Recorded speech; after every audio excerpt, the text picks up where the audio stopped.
Hello my dear students, how are you. मैं शत्रुघ्न कुशवाहा आपका welcome करता हूं आपके प्यारे से चैनल ग्रेविटी गैंग पर, जहां मैं देता हूं आपको फिजिक्स के प्यारे प्यारे से लेक्चर। हम लोग का टॉपिक चल रहा है गाउस थ्योरम। उसमें भी हम लोग क्या कर रहे हैं, न्यूमेरिकल। इसके पहले मैं गाउस थ्योरम न्यूमेरिकल से रिलेटेड अपना पहला वीडियो अपलोड कर चुका हूं। अगर आप मेरे चैनल पर नए हो तो प्लीज और प्लीज पहले उस वीडियो को देखें, क्योंकि वहां पर मैंने फॉर्मुलों की लिस्टिंग समझाई हुई है, फॉर्मुलों का सेटअप समझाया हुआ है, कुछ बेसिक कॉन्सेप्ट बताए हुए हैं। ठीक है, तो आइए आज का लेक्चर स्टार्ट करते हैं और लेक्चर की स्टार्टिंग करते हैं एक प्यारे से न्यूमेरिकल के साथ। न्यूमेरिकल लिखेंगे a hollow cylindrical box of length 1 meter and area of cross section is 25 centimeter square, placed in an uniform electric field of magnitude 50 x I cap as shown in figure. Calculate, ये है हमारा question. और क्या क्या calculate करना है, तो बेटा फर्स्ट पॉइंट पे मुझे ये कैलकुलेट करना है flux through the closed surface and second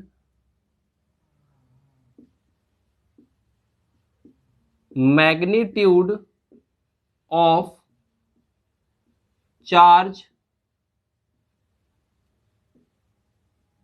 through the closed surface। ये दो पॉइंट मुझे समझाने हैं। और एग्जाम में जो डायग्राम मिला था बच्चों को, बोर्ड में आया हुआ क्वेश्चन है, सीबीएसई 2013 का क्वेश्चन है ये। तो जो आपको डायग्राम मिला था एग्जाम में वो कुछ ऐसा आया था। एक बहुत सुंदर सा डायग्राम दिया था यहाँ पर, प्यारा प्यारा।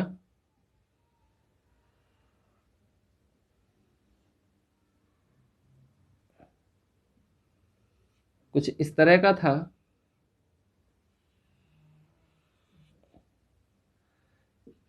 ये दे रखा था 1 मीटर, ये इसका ओरिजिन पॉइंट था, और ये भी था यहाँ पे 1 metre. Area of cross section 25 centimetre square. और जो इन्होंने इलेक्ट्रिक फील्ड को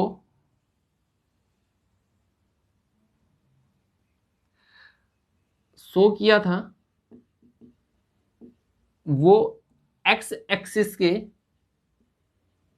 अलोंग किया था, लाइक दिस। ये हमारा क्वेश्चन था। और यहाँ पर magnitude of electric field is equal to दे रखा था 50 एक्स आई कैप। तो आई कैप यहाँ पर शो कर रहा है कि डायरेक्शन ऑफ इलेक्ट्रिक फील्ड क्या होगा, अलोंग दी एक्स एक्सिस। ये हमारा क्वेश्चन था। क्वेश्चन को जरा फटाक से नोट करिए।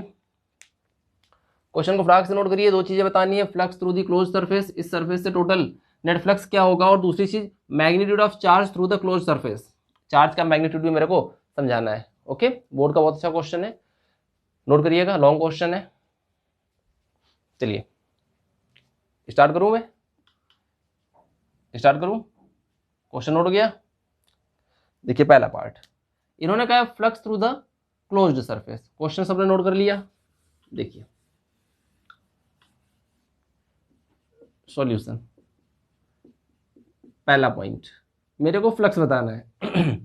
क्या लगाना पड़ेगा, Gauss theorem. Gauss theorem apply करोगे तो सबसे पहले अपना क्या करेंगे, हम सरफेस डिसाइड करते हैं। तो देखिए एक तो प्लेन आपको ये दिख रहा, this is my first plane. एक ये प्लेन दिख रहा है, second.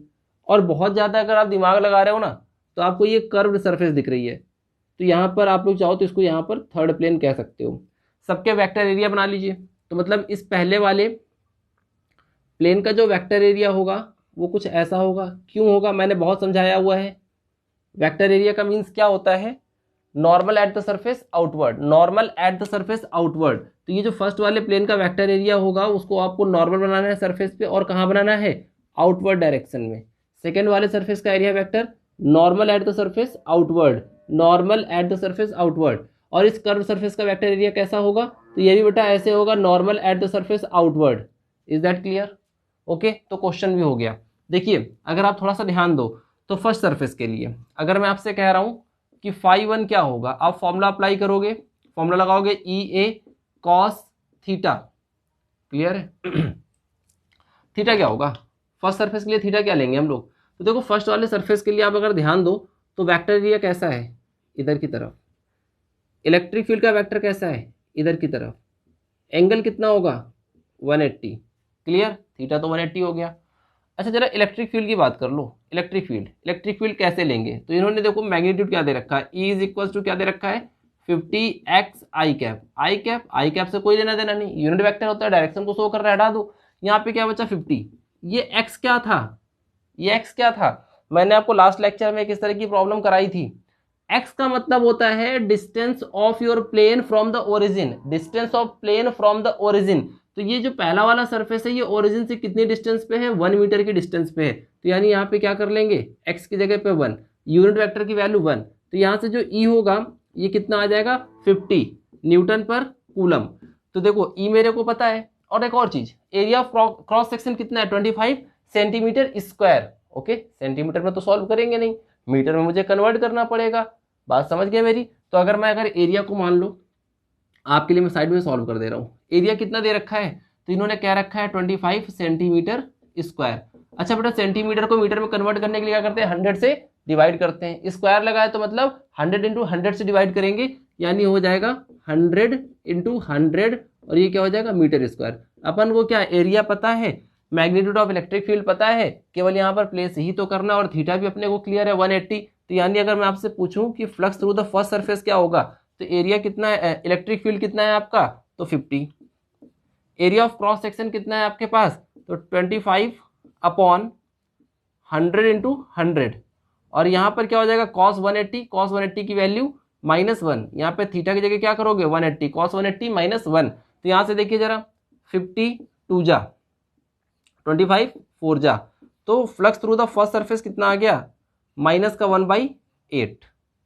Clear, Newton metre square पर कूलम। ये तो φ1 आ गया।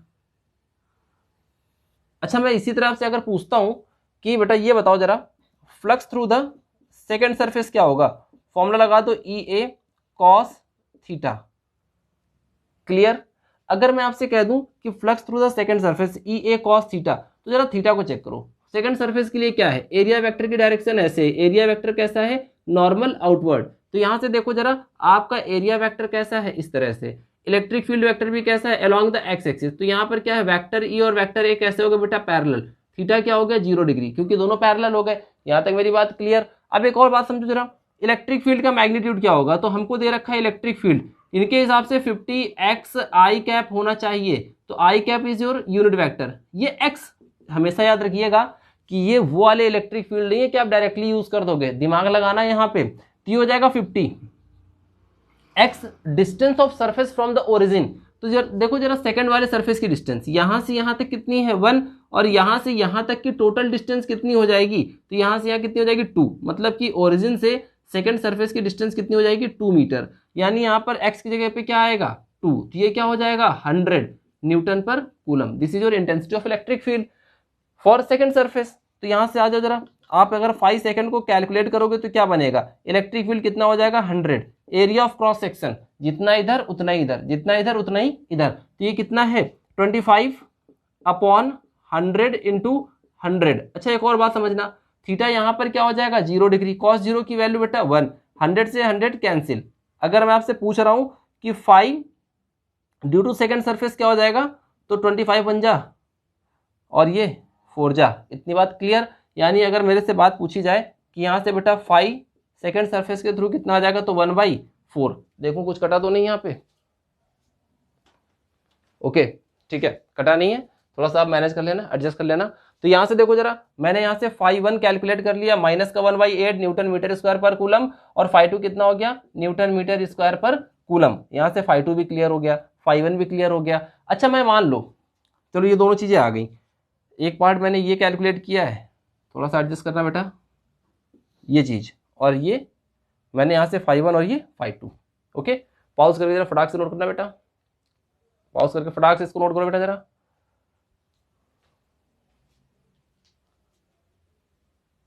नोट हो गया, चलिए देखिए, तो यानी मेरे पास यहाँ से बेटा देखो φ1 क्लियर हो गया, मैं सारी चीजें लिख दे रहा हूँ साइड में, अच्छा सा देखिए। यहाँ से अगर मैं आपसे कह रहा हूँ φ1 कितना है, तो φ1 यानी electric flux through the first surface कितना है, -1/8 न्यूटन मीटर स्क्वायर पर कूलम।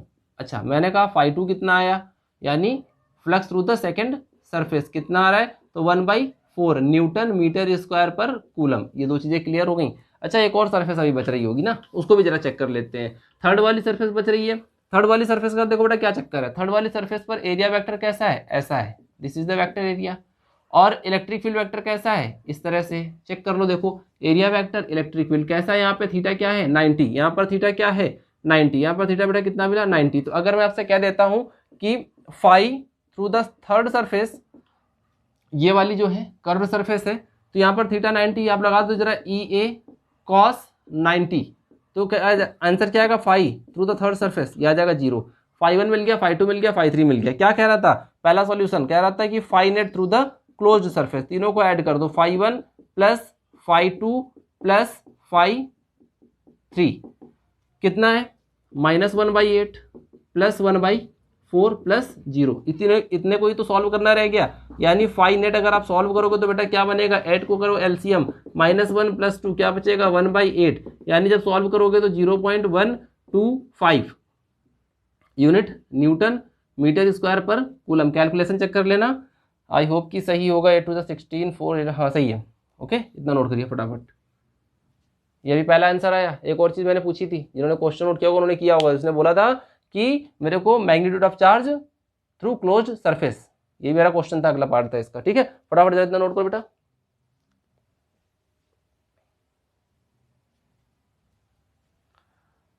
ओके देखो यहां से मैं इसको रफ कर रहा हूं, तो मेरा यहां से आंसर कितना आ गया, यहां से बेटा हमने ये देख लिया, पहला सॉल्यूशन जो बना मेरा फाई नेट का, तो वो कितना आ रहा है 0.125 न्यूटन मीटर स्क्वायर पर कूलम। सेकेंड वाला सॉल्यूशन बच्चों वाला, सेकेंड वाला सॉल्यूशन क्या होगा, बच्चों वाला। यार हम लोग को क्या पता है, किसी क्लोज्ड सरफेस के थ्रू इंटेंसिटी ऑफ किसी क्लोज्ड सरफेस के थ्रू हम नेट फ्लक्स कैसे कैलकुलेट करते हैं, तो बाई द गाउस लॉ। क्या बताया था इन्होंने, इन्होंने कहा था कि नेट फ्लक्स क्या होता है, it is equals to the Q upon epsilon naught होता है। यही क्यू ही तो निकालना है, तो क्यू इज इक्वल्स टू क्या हो जाएगा, net electric flux into epsilon not. यार क्रॉस मल्टीप्लाई कर दिया, इसकी वैल्यू कितनी आ चुकी है, तो इसकी वैल्यू आ चुकी है 125 फाई नेट। एप्सिलॉन नॉट क्या होता है, एप्सिलॉन नॉट होता है 8.85 इंटू 10⁻⁻12। जरा इसको सॉल्व करते हैं, आंसर आएगा 1.106 इंटू 10⁻⁻12 कूलम, ये हो जाएगा इसका आंसर। फटाक से नोट करिए। इसका एक और अच्छा सा क्वेश्चन देखते हैं। क्वेश्चन लॉन्ग है, एग्जाम में आता है, इसलिए इस तरह की प्रॉब्लम आपको 12th स्टैंडर्ड पर आनी चाहिए। क्लियर, आइए रफ कर रहा हूं। ठीक है, तो अभी इतना क्वेश्चन का स्टेटमेंट नहीं दूंगा मैं, ठीक है। आ जाइए, मैं क्वेश्चन बस क्लियर कर रहा हूँ, आपको समझ में आ जाएगा। देखिए अगला क्वेश्चन प्यारा सा क्वेश्चन नंबर 2 आज के लिए, और ये एक अच्छी सी प्रॉब्लम है आपके लिए, एग्जाम में बहुत पूछी जाती है इस तरह की प्रॉब्लम। देखिए क्वेश्चन में जो डायग्राम था, क्वेश्चन में एक डायग्राम आया था कुछ इस तरह का,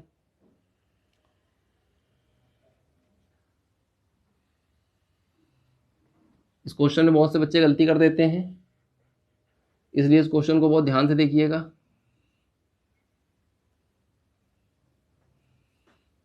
यहाँ पर इन्होंने एक क्यूब को प्लेस किया, जैसा कि मैं यहाँ बना रहा हूँ। ये एक बात याद रखिएगा, ये क्यूब है, क्यूबाइड नहीं है, ये गलती मत करिएगा। लाइक दिस, ये मैंने क्यूब को प्लेस किया। अब यहाँ पर क्या है, 10 सेंटीमीटर, इसकी जितनी भी साइड है 10 सेंटीमीटर एंड 10 सेंटीमीटर। यहाँ पर दे रखा है क्या चीज, direction of electric field, like this. ये डायग्राम क्वेश्चन में बनकर आएगा एग्जाम में। और यहाँ पर जो इलेक्ट्रिक फील्ड दिया है ना, ये दे रखा है 5ax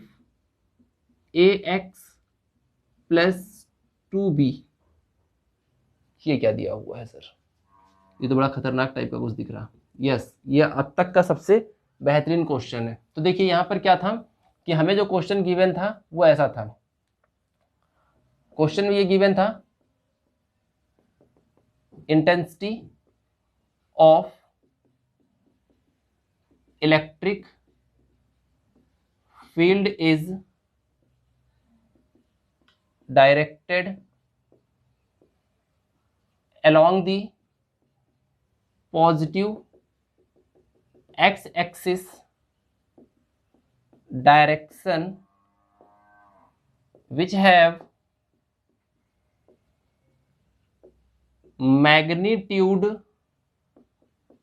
vector E is equals to, हाँ साथ में आई कैप भी लगा था, ये था 5ax + 2b I cap, where x is in meter and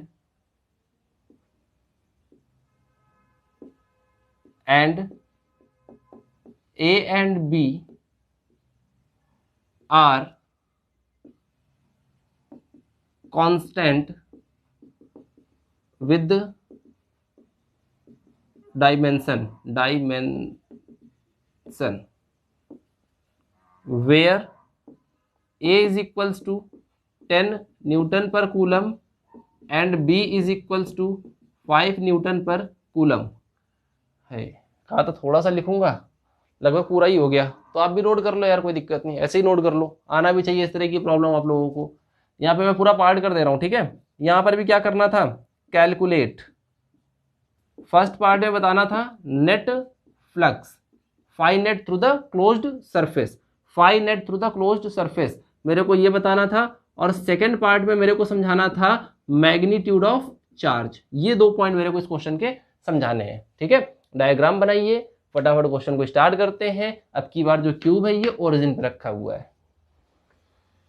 clear, clear हुई मेरी बात? पॉज करिए, नोट करिए, इसको हटा रहा हूं, आप लोगों ने लिख लिया ना, ठीक है। अब देखिए यहाँ पे, तो यहाँ पे इन्होंने पूछा इस क्वेश्चन के लिए मेरे से, तो ठीक है कोई दिक्कत नहीं। देखो इसके पहले मैं क्यूब की बहुत सारी प्रॉब्लम्स आपको बता चुका हूँ, मतलब बहुत सारी नहीं, लेकिन मैंने बेसिक कॉन्सेप्ट समझाए हुए हैं कि भाई आपको सबसे ज़्यादा क्या माइंड करना पड़ता है कि कौन कौन सी प्लेन के थ्रू आपका जो इलेक्ट्रिक फील्ड है वो पास हो रहा है। देखिए मैटर क्या करेगा, ये फर्स्ट वाली सरफेस मैटर करेगी और ये इसके फ्रंट।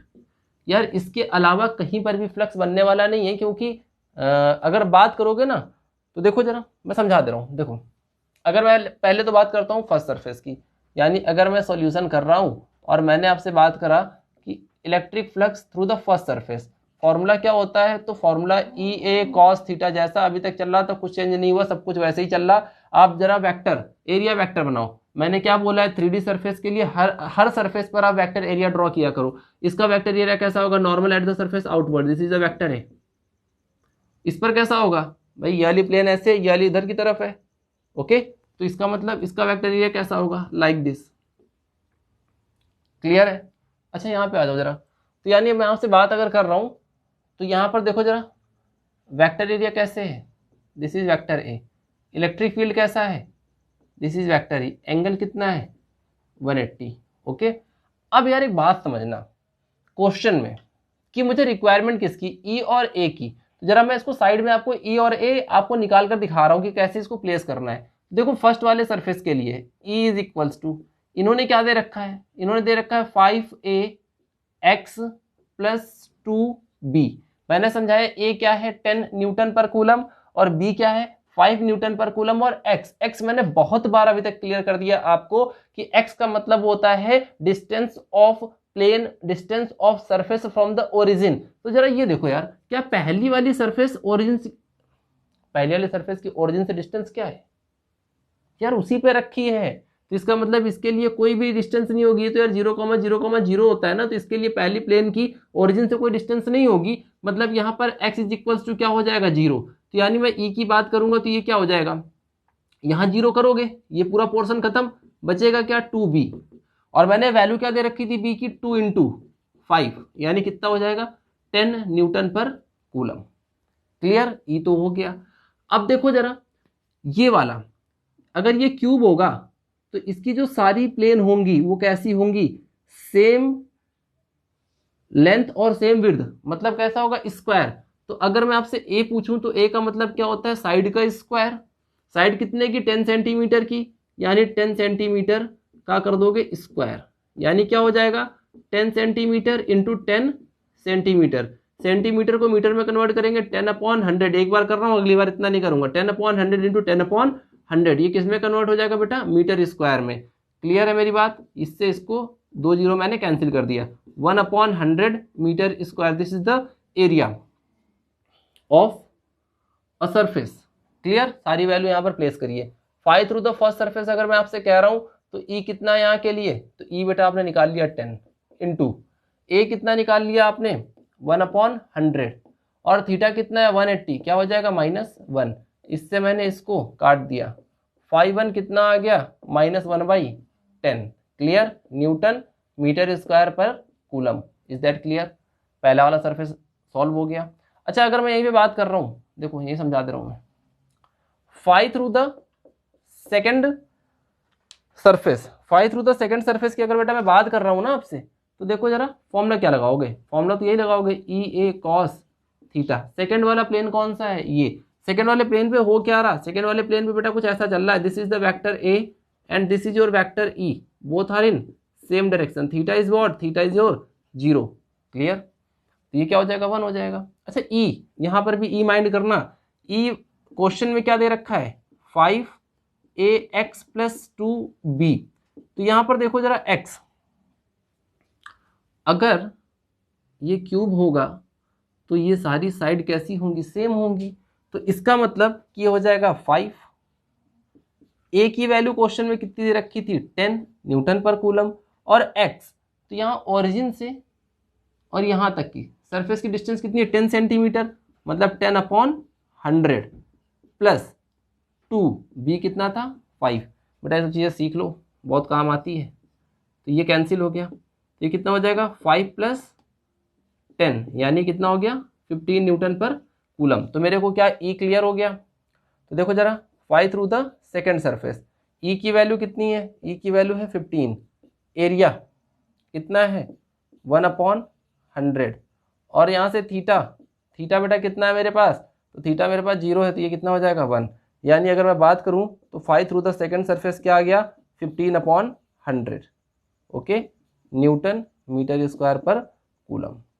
Is that clear. और इसके बाद आपको पता होगा, आप इतने समझदार हो कि इस वाले सरफेस का वेक्टर एरिया कैसा होगा, ऐसे होगा, इस वाले सरफेस का कैसे होगा, इस तरफ होगा, ओके, इधर वाले सरफेस का ऐसे होगा, वेक्टर ही ऐसे है, पीछे वाले प्लेन का इस तरह से होगा, वेक्टर ही ऐसे। तो ये सभी कैसे हैं, परपेंडिकुलर हैं। तो इसका मतलब कि 5 थर्ड 5 फोर्थ 5 फिफ्थ और 6 कैसे होंगे 0 हो जाएंगे। तो मैटर कौन कर रहे थे, यही दोनों।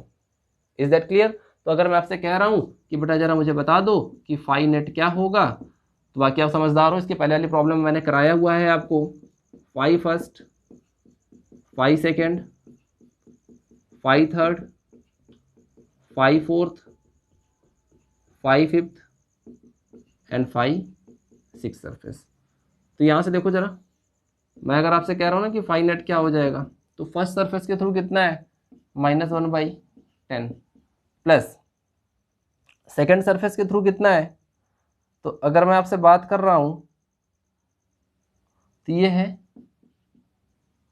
15/100 प्लस 0 + 0 + 0 + 0। तो यहाँ से क्या हो जाएगा, आप जरा इसको सॉल्व करो, तो यहाँ से क्या कर लो, 100 को आप एलसीएम कर लो, तो 10 10 जा 10 10 जा -10 + 15, यानी क्या बचेगा यहाँ से 5/10। Is that clear? 5/10 ही तो बचेगा, तो ये कितना हो जाएगा 0.05। कितना हो जाएगा, यूनिट क्या होती है, न्यूटन मीटर स्क्वायर पर कूलम, ये इसकी यूनिट हो जाएगी। ठीक है, फटाफट पॉज करके बेटा इसको नोट करो, फटाफट नोट करिएगा। बात समझ गया ना, एक एक चीज मैंने समझाई है बेटा इस तरह की प्रॉब्लम के लिए। पहले 5 first, 5 second, 5 third, 5 fourth, 5 fifth, 5 six, 6 वाले सरफेस के 5। ठीक है, इसके पहले वाली वीडियो में देखिएगा, सब मैंने क्लियर किया है। फिर भी डाउट हो तो कमेंट सेक्शन में पूछ लीजिएगा। रफ करूं, देखिए तो ये आपका पहला आंसर आ गया। इसके बाद देखिए क्या करना है, फिर से उन्होंने वही चीज पूछी मेरे से कि ये बताइए, फिर से उन्होंने यही पूछा कि सेकेंड पार्ट में कि चार्ज का मैग्नीट्यूड क्या था, चार्ज, तो मेरे को क्या पता है, phi E net is equals to what, Q upon epsilon naught. तो Q is what, this is epsilon naught phi E net. Clear, clear हुई मेरी बात? फाई एप्सिलॉन नॉट की वैल्यू क्या होती है, 8.85 इंटू 10⁻⁻12, और ये मैं कितना निकाल चुका हूं, तो ये मैं निकाल चुका हूं 0.05 कूलम। ठीक, इसका मल्टीप्लिकेशन कमेंट सेक्शन पे प्लीज भेज दीजिएगा। ओके, मैथ कमजोर है थोड़ी सी। रफ करें, आंसर जरूर बताइएगा इसका कमेंट सेक्शन में। रफ कर रहा हूं, इसको नोट कर लीजिए। अब देखिए जरा,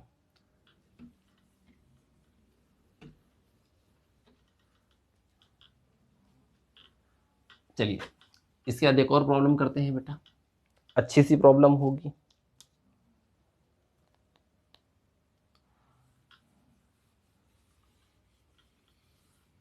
आइए, क्वेश्चन ये है, एनसीईआरटी से सिमिलर कुछ प्रॉब्लम है ये, एनसीईआरटी में इस तरह की प्रॉब्लम्स दी हुई हैं।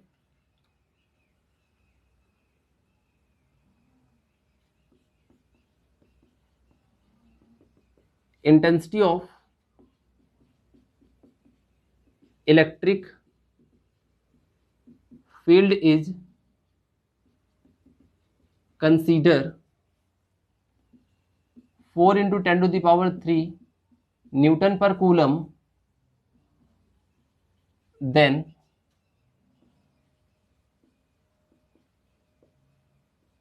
कैलकुलेट। इसमें भी देखिए पहला पार्ट क्या था,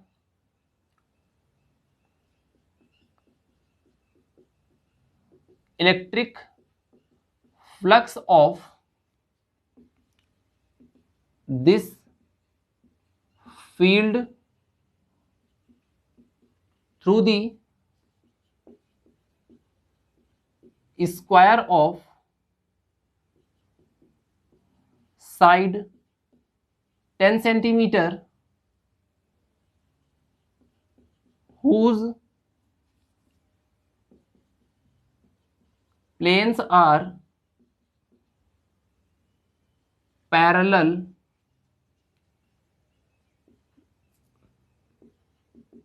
with YZ एक्सिस। पहला पार्ट तो ये था, और दूसरा पार्ट इस क्वेश्चन का ये था,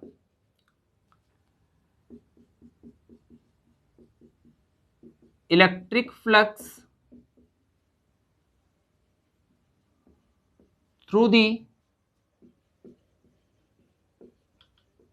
सेम स्क्वायर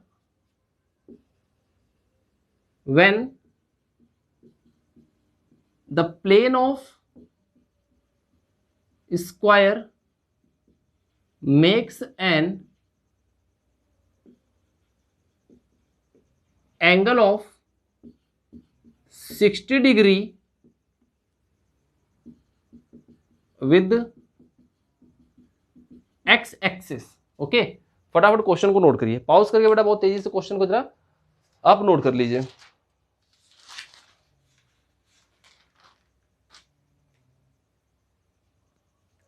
क्लियर? एक काम करते हैं, क्वेश्चन को थोड़ा सिंपल कर लेते हैं। फील्ड को मैं यहाँ 4 की जगह 3 कर देता हूँ, कैलकुलेशन थोड़ी सी इजी हो जाएगी और ये एनसीईआरटी की सेम प्रॉब्लम हो जाएगी। ओके, तो एक ही चीज़ों को आपने नोट कर लिया होगा, मैं सॉल्व करना शुरू करता हूँ। आ जाओ, सॉल्व करना शुरू करूँ। क्वेश्चन नोट हो गया? प्लीज़ बेटा क्वेश्चन नोट कर लिया करिए आप लोग। देखो आ जाओ, इन्होंने क्या कहा, इन्होंने क्वेश्चन में ऐसा कुछ कहा, एक स्क्वायर के थ्रू मेरे को समझाना है, स्क्वायर की जो साइड होगी वो 10 सेंटीमीटर होगी। ये सारी बातें अपने को क्लियर हो रही हैं। मैंने यहाँ पर क्या किया, मैंने यहाँ पर बेटा डायग्राम बनाया। कैसा डायग्राम? जैसा इन्होंने मेरे से क्वेश्चन में बोला। ये मेरा एक्स एक्सिस है, ये मेरा वाई एक्सिस है, ये मेरा जेड एक्सिस है।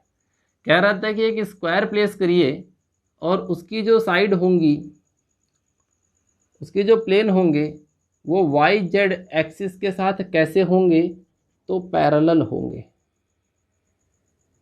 Like this. इस तरह से रखने के लिए कह रहा था, और कह रहा था कि इसकी जो साइड्स हैं वो 10 सेंटीमीटर और 10 सेंटीमीटर की हैं।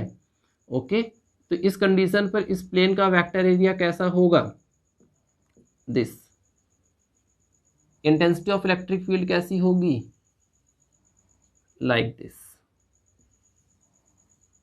This is vector E. ठीक है, एक बात याद रखिएगा, कंसीडर हो सके तो यहाँ पर आई कैप लगा लीजिए। मतलब इसको शो करने का ही जो मेन पर्पस था वो कुछ ऐसा ही था कि along the x axis electric field होगी आपकी। तो ये कितना दे रखा है, 3 × 10⁻³ न्यूटन पर कूलम। मैं सही कर दे रहा हूँ, नहीं तो आप कमेंट सेक्शन में डाल दोगे सर आपने तो गलत पढ़ा दिया। ठीक है, आई कैप होगा। ओके, इससे मैंने डिसाइड कर लिया, आई कैप आपको क्वेश्चन में गिवन होगा। तो यहाँ पर देखो जरा, यहाँ पर देखो जरा, यहाँ पे क्या है, वेक्टर ए और वेक्टर ई कैसे है बेटा, पैरेलल है। अब तो इतनी बातें समझने लगो। तो थीटा कितना हो गया, 0। अगर थीटा मैंने यहाँ पे 0 कर दिया तो सिर्फ और सिर्फ मेरे को क्या बताना था, फाई। तो यहाँ पे आंसर क्या हो जाएगा, ई ए कॉस थीटा। ई कितना है, 3 × 10⁻³ ए कितना होगा, ए क्या होगा, ए इज द एरिया। एरिया किसका बेटा, तो आपके सरफेस का एरिया होगा, सरफेस का एरिया होगा। और सरफेस कैसा है, स्क्वायर शेप है, इसका मतलब 10 सेंटीमीटर का स्क्वायर होगा और कॉस 0 डिग्री होगी। हाय, क्या क्वेश्चन में सॉल्व कर दूं, क्वेश्चन में सॉल्व कर दूं? कोई गलती नहीं है सर? गलती है, क्या गलती है बेटा, क्या गलती है, बताइए बताइए। गलती बेटा ये है कि यहाँ पे मैंने सेंटीमीटर ले रखा है, क्या करना चाहिए, मीटर होना चाहिए। तो यहाँ क्या हो जाएगा, 3 × 10⁻³ इंटू सेंटीमीटर, मीटर में कन्वर्ट करना है ना, तो यानी 10 सेंटीमीटर इंटू 10 सेंटीमीटर होगा। यार समझो मेरी बात, इतनी बेटा कैलकुलेशन अच्छी कर लो आप लोग। इस सेंटीमीटर को भाई साहब स्क्वायर किया ना, ये क्या होता है, स्क्वायर का एरिया, साइड का स्क्वायर। तो यहाँ पर देखो जरा, सेंटीमीटर को हटाओगे तो यानी अपॉन में 100, ये वाला हटाओगे तो अपॉन में 100। क्लियर?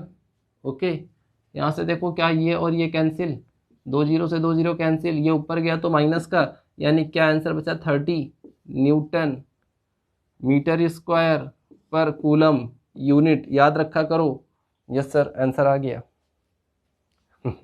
पता है मेरे को आ गया, समझ गए? Clear clear clear. अच्छा, इन्होंने एक और नई चीज कही सेकेंड वाले पार्ट में। इन्होंने ये कहा था कि इसी स्क्वायर के थ्रू आपको फिर से आपको फ्लक्स की वैल्यू ही कैलकुलेट करनी है। लेकिन अब की बार उन्होंने ये कहा था कि इस स्क्वायर का जो प्लेन है it makes an angle of 60 degree with x axis. बात समझे? क्वेश्चन का सेंस ये था, जरा सा चेंज हुआ यार। क्वेश्चन का सेंटेंस देखते ही आप लोग क्वेश्चन क्या करते हो, छोड़ देते हो। आप लोग दिमाग जरा सा भी यूज नहीं करना चाहते, क्योंकि आप लोग इतने प्यारे बच्चे हो, दिमाग यूज करोगे तो खर्च हो जाएगा। क्लियर? तो इन्होंने क्या कहा कि यार ठीक है भाई, एक्स एक्सिस कैसा होगा, ऐसे ही तो होगा, यही तो along the x axis line होगी। क्या कह रहा, जो आपका इसका प्लेन है, तो प्लेन अगर 60 डिग्री पे आप बेंड कर दोगे तो प्लेन का जो वेक्टर एरिया है वो भी तो 60 डिग्री हो जाएगा।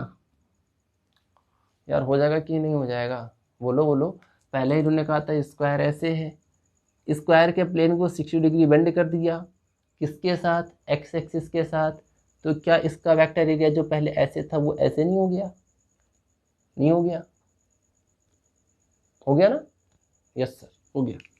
अच्छा, इलेक्ट्रिक फील्ड अभी भी ऐसे ही जा रहा है along the x axis. Yes sir yes sir yes sir yes sir yes sir, कुछ समझ में आ गया, क्या समझ में आ गया सर, कुछ चीज़ें समझ में आई। यहाँ पर थीटा पहले की तरह 0 नहीं होगा सर, अब की 60 डिग्री होगा। क्यों होगा बच्चों, क्योंकि जो हमें पता है कि theta is your angle between vector A and vector A, अगर ऐसा पता है तो यहाँ पर सेकेंड वाले पार्ट के लिए फिर से क्वेश्चन सॉल्व कर दो, लगा दो बेटा जरा। Phi is equals to E A cos theta. E A हम पहले भी कैलकुलेट कर चुके हैं भाई, ये तो वैल्यू 1 ही हो गई थी ना आप लोग की कॉस 0, तो आंसर कितना आया था 30, और यहाँ से कॉस 60 की वैल्यू सर जी 1/2, इससे इसको मार दिया, बचा क्या 15 यूनिट न्यूटन मीटर स्क्वायर पर कूलम, न्यूटन मीटर स्क्वायर पर coulomb. Is that clear?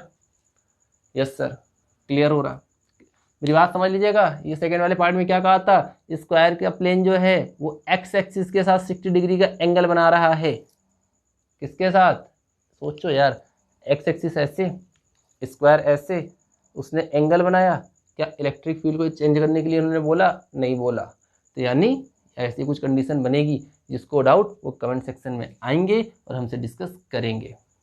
Clear, note करिए, ओके। लेक्चर बड़ा हो रहा है क्या, एक और प्रॉब्लम, एक एक एक और एक और एक और। अभी लेक्चर हुआ कितनी देर का है, 37 मिनट। न्यूमेरिकल क्या है, इससे कम भी पढ़ोगे क्या आप लोग? ओके, आ जाओ आ जाओ आ जाओ आ जाओ। अगली प्रॉब्लम बहुत अच्छी सी प्रॉब्लम है, बोर्ड एग्जाम में पूछी जाती है। अच्छा सर, कौन सी ऐसी प्रॉब्लम है जो बोर्ड एग्जाम में नहीं पूछी जाती? अच्छा क्वेश्चन है, अच्छा क्वेश्चन है बच्चों, आ जाओ। क्वेश्चन लिखते हैं, और बहुत प्यारा सा क्वेश्चन है, फटाफट लिखना है। क्वेश्चन क्या है मेरा, a charge of 10 microcoulomb is a distance 5 centimeter directly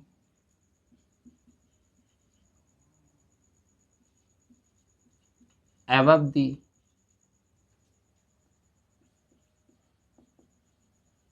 center of square of side 10 centimeter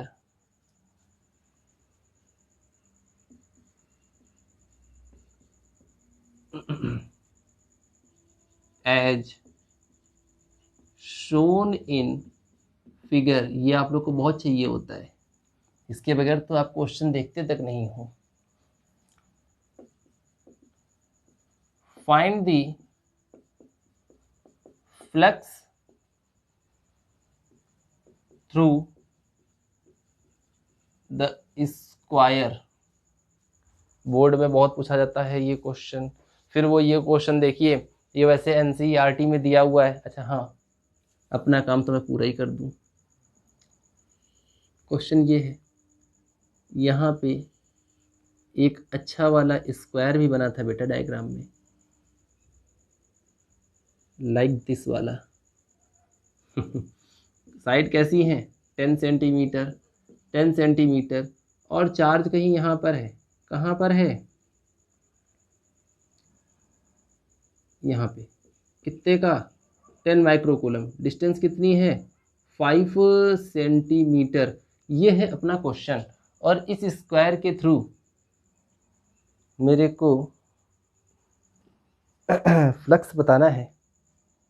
sir यहाँ पे बहुत बड़ा धोखा हो गया। क्या धोखा हो गया बेटा? सर यहाँ पर आपने इलेक्ट्रिक फ्लक्स तो दिया ही नहीं, और हम यहाँ पर फाई इज इक्वल्स टू ये कॉस थीटा कैसे लगाएंगे सर?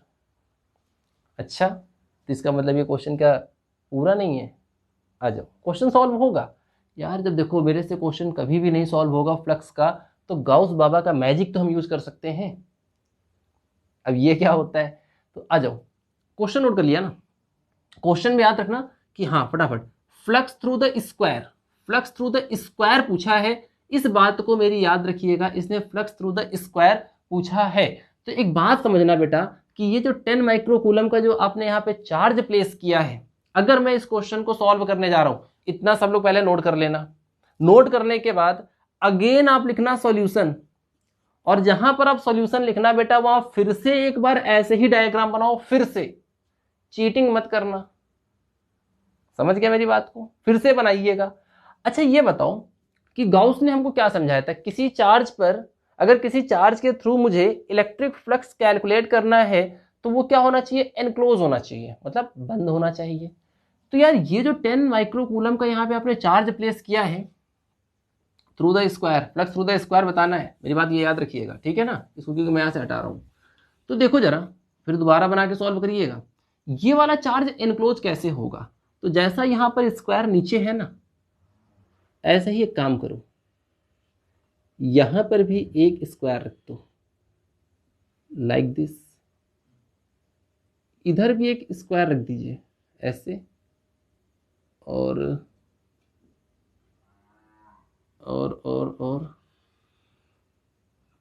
कुछ ऐसे, इसको ऐसे इधर से ज्वाइन कर दीजिए, इसको इधर ऐसे ज्वाइन कर दीजिए। यस सर, आपका डायग्राम बहुत अच्छा बना। हाँ, और क्या समझ में आया कि यहाँ पर बन गया एक क्यूब, एक ऊपर सरफेस, एक नीचे सरफेस, एक इधर लेफ्ट, एक राइट, एक फ्रंट और एक बैक। और ये क्या हो गया? एनक्लोज हो गया। किसके अंदर एनक्लोज हो गया? क्यूब के अंदर एनक्लोज हो गया। तो यार हमें एनक्लोज सरफेस के लिए तो आंसर पता है ना, कि अगर मुझसे कोई पूछता है कि फाई ई की वैल्यू क्या होगी, तो this is your Q upon epsilon naught. यानी यहां पर flux through the cubicle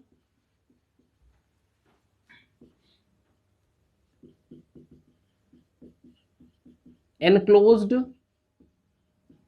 surface phi E कितना हो गया? तो Q upon epsilon naught. Yes sir, इतना तो समझ में आ रहा। कुछ नहीं, क्या हो, चारों तरफ से सेम साइज के स्क्वायर बना के उसको पैक कर दिया। भाई बेस पर था, इधर लगा दिया, इधर लगा दिया, इधर लगा दिया, इधर लगा दिया और ऊपर लगा दिया, अंदर पैक हो गया। यार क्या सोचना है इसमें? क्यू कितना था? 10 माइक्रोकूलम, 10 टू दी पावर -6। ये कितना होता है? 8.85 into 10 to the power -12। Is that clear? अच्छा, क्या मैं इस क्यूबिकल एनक्लोज्ड सरफेस को मैं ये लिख सकता हूं क्या? Flux through the 6 surface of cube. भाई साहब, एनक्लोज्ड सरफेस मतलब कि पूरी की पूरी 6 सरफेस आपने यूज करी उसको एनक्लोज करने के लिए, तभी तो वो एनक्लोज हुआ। तो भी तो वैल्यू यही रहेगी, कोई चेंजमेंट नहीं होगा। 10 की power -5 upon 8.85 into 10 to the power -12। Okay, और ये बताओ 6 सरफेस क्यूब बना रही हैं, मतलब सारी सरफेस इक्वल है, तो सिर्फ एक सिंगल सरफेस क्या रहा होगा? स्क्वायर ही तो रहा होगा। वो 6, एक स्क्वायर इधर, एक इधर, एक इधर, एक इधर, एक ऊपर, एक नीचे, नीचे वाला डायग्राम में बना हुआ था। यस सर, तो इसका मतलब कि कुल मिला के इसने हमें थोड़ा सा बेवकूफ़ बना दिया, और हमने कुछ भी नहीं, अपना केवल दिमाग लगा दिया। Flux through the 1 surface of cube यानी phi E divide by the 6। भाई साहब 6 सरफेस के लिए वैल्यू ये, तो 1 सरफेस के लिए दिस वैल्यू, मतलब 10 to the power -5 upon 8.85 into 10 to the power -12 into 6, 1 surface. और यही 1 सरफेस क्या था? आपका स्क्वायर था, याद रखिएगा। क्यूब के थ्रू उसने इलेक्ट्रिक फ्लक्स नहीं पूछा था, उसने स्क्वायर के थ्रू इलेक्ट्रिक फ्लक्स पूछा था। और प्लीज मुझे इसका सॉल्यूशन मेरे कमेंट सेक्शन पे चाहिए। मेरे हिसाब से इसका आंसर आना चाहिए 2.2 इंटू 10⁵ फ्लक्स था ना, न्यूटन मीटर स्क्वायर पर कूलम। चेक कर लेना। Okay okay okay okay. तो ठीक है, एक वीडियो और लाऊंगा मैं न्यूमेरिकल की, उसमें इससे भी बेहतरीन और बेहतरीन न्यूमेरिकल कराने की मैं कोशिश करूंगा। Okay, thank you so much बच्चों। क्वेश्चन आज बहुत अच्छे अच्छे थे, सारे क्वेश्चन एनसीईआरटी और एग्जाम में आए हुए थे। अगर आप मेरे चैनल पर आए तो प्लीज़ मेरे चैनल को सब्सक्राइब करें, लाइक करें और दोस्तों के साथ शेयर करें। Thank you so much.